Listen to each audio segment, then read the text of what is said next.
Storytelling is the language of the brain, and the most underrated skill on YouTube right now is to present information that is clear, understood, and appeals to those storytelling tendencies that we have as human beings. In this video, I'm going to give you 3 ways to implement more story into your content in the same way these 3 creators did, that resulted in videos that grew their channel by tens of thousands of subscribers. And I'll even show you some of the sneaky editing techniques they've used behind the scenes to create that content. And before I start, just a quick thank you to Riverside, the sponsor of this video. More on them later.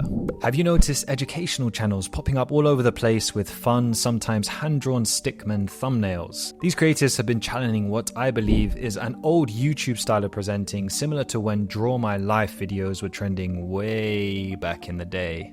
Yes, I'm older than you think. YouTube is currently going through a phase where people have grown a bit tired of the fast-paced studio production kind of videos that have been dominating the platform for a while, and small channels are getting their chance to shine with the algorithm pushing them out onto the homepage.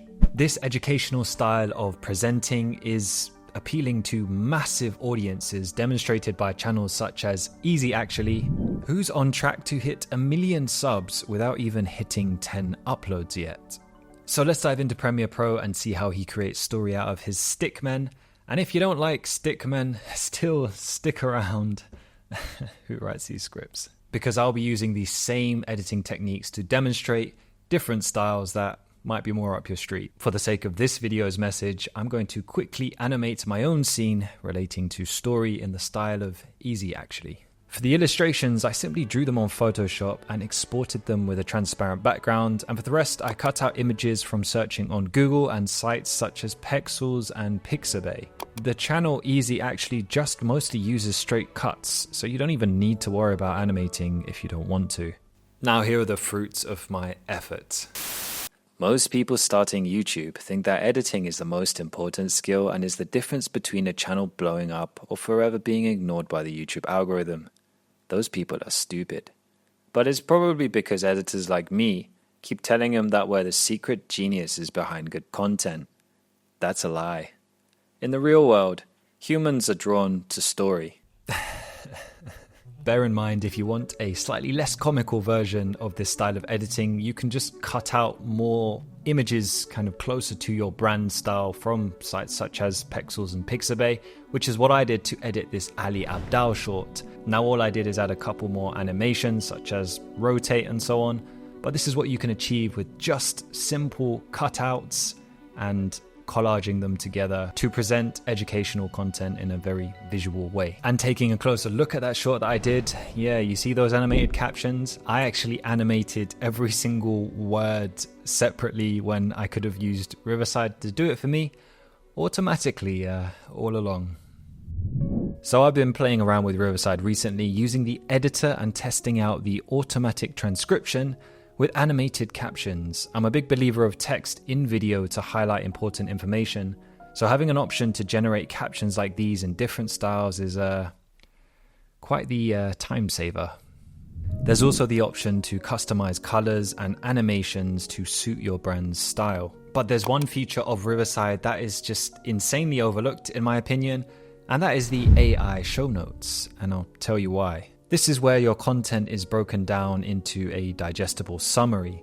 This, in my opinion, is the secret to translating your video content into community posts, emails, website articles, and more. Reading over the summary is also a really cheeky hack to understand the core information in your video and may help you spot sections of your content that are simply unneeded. In the future, I'm going to be creating more content with the whole recording side of the studio as I pick up more clients, record consultation calls, and potentially make interviews part of my channel. With Riverside, this is made easy with a simple invitation link for your guest, and they can join a call with you just hassle-free. If you're interested, please do use my discount code on the screen right now and check the link in description. And once again, thank you to Riverside for sponsoring the video. Jason Poon achieved this amazing outlier video with 381,000 views, gaining most of his 11,000 subscribers with just one video. But Jason isn't the only creator that has managed to blow up like this, and there are 3 key factors that I've noticed in all of these videos that you could potentially use to achieve results on your own channel. Jason's story begins with a wonderful metaphor from Mulan and instantly hooks us with a cinematic style that perfectly aligns with the subject of the video. Now, before you go on and say, hey, I'm not a cinematic genius like Jason, blah blah blah blah blah, well, good news for you, you don't have to be. If the kind of content you're producing suits a B-roll kind of format, whether it be cinematic or other, this is something that you build up to, and it's something that you should be working on. The reality is, if you really want to succeed at YouTube, you have to do things every single video that upgrade your videos so you're doing better against the competition you're up against. Even if you start simply filming yourself, what is around you, using the basic objects in your house to tell stories or kind of create analogies and metaphors with, it's somewhere to begin. And actually presenting things in a simple way, like I said at the beginning of the video, is a massively underrated skill right now. So start working on it, because if you don't, someone else will. Now, I want you to pay really close attention to the next clip, because it contains a key factor that has been resulting in tons of views for creators across the platform. I was a neurosurgeon for almost 10 years after all of that. So that's 20 years of my life. And I quit. I quit last year, and nobody understood why I quit. Putting yourself in a position of vulnerability is an instant hack to connect with your viewers. The moment that connection happens, your viewers are already more invested in your content because they realize you're not hiding behind some kind of a fake mask or trying to sell them something that's too good to be true. This factor alone has recently brought creator Gooby and Dooby an insane 11 million views when he had less than a few thousand subscribers. Authenticity goes such a long way, but there is another factor, a final factor that I like to call the contrast effect. When telling a story, contrast is king.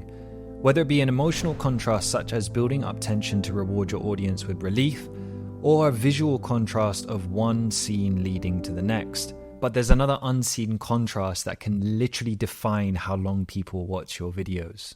When implementing sound into your videos, you need to understand that you have to build it into the script in advance. What this looks like is potentially using the contrast effect in your script to define certain areas that might have a change in pace, for example.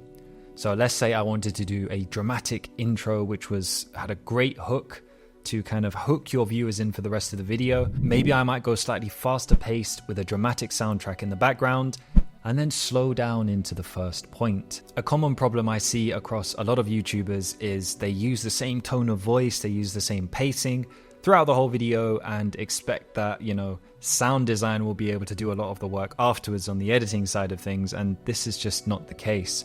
It has to be built into the script initially, so it's something to think about. Funnily enough, even if you master everything I've said in this video, it all means nothing if you don't know how to come up with good ideas on YouTube. So click here to do just that. And once again, thank you to Riverside for sponsoring the video. Don't forget to use my discount code and click the link in the description.